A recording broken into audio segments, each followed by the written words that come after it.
This is the KRUI News at Noon, brought to you in part by the Daily Iowan.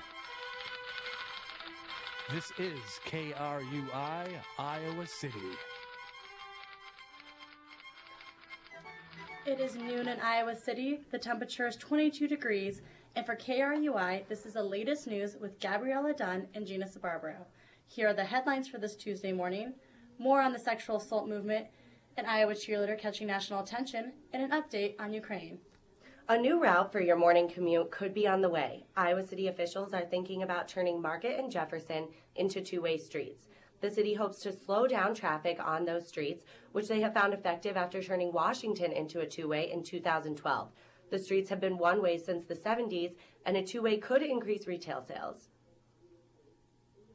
The sexual assault movement on campus continues to sprout new protest groups at the university. Yesterday, a small group of protesters assembled on the Pentecrest to continue advocating for sexual assault change. The group plans to keep meeting on the Pentecrest every Monday. The sexual assault scandal on campus is not unique to the University of Iowa, though. Uprisings about sexual assault policy is a recurring trend at universities throughout the nation. At Northwestern and the University of Nebraska, students are speaking out about the university policy violating Title IX. Title IX is an education amendment put into place in 1972 that is intended to prohibit sexual discrimination and prevent sexual assaults on campus. Oscar Pistorius, the South African Olympic competitor, track star, and double amputee, enters into the second day of his nationally watched murder trial. Pistorius is accused of killing his girlfriend, model Rivera Steenkamp, inside their home on Valentine's Day last year.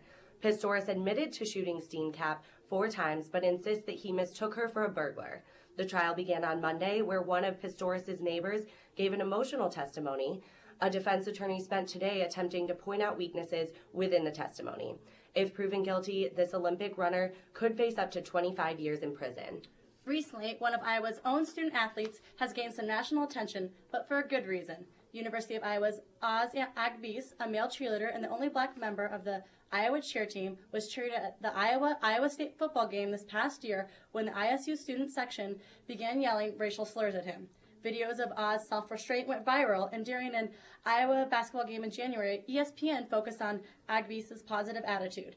Attention is now on Agbees, who can be seen cheering at all Iowa sports, including the women's basketball team, which finished its regular season.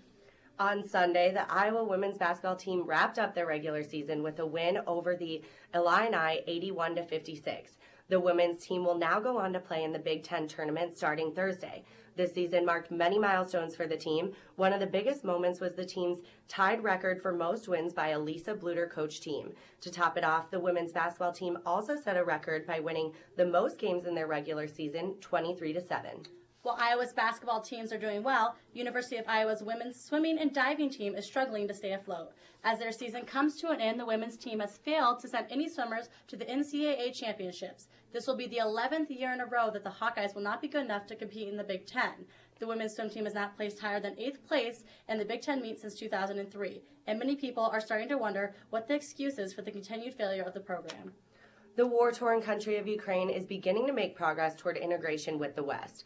To show U.S. support of Ukraine's efforts, Secretary of State John Kerry traveled to the country's capital today with $1 billion in American loans to help offset Russia's presence in Ukraine. But Russian President Vladimir Putin doesn't look like he's backing down. Violent division began in Ukraine's capital, Kiev, about 1 month ago when Ukraine's former president, Viktor Yanukovych, pursued closer cooperation with Moscow instead of strengthening ties with the European Union. The New York Times published a correction in their paper today for an article that ran over 160 years ago. Their error was brought to light after the movie based on Solomon Northup's memoir called 12 Years a Slave won the Oscar for Best Picture this Sunday. In 1853, an article in the Times misspelled Northup's name twice, both in the body of the article and in the headline. Twitter was actually the one to point out this mistake and spread the news about the error.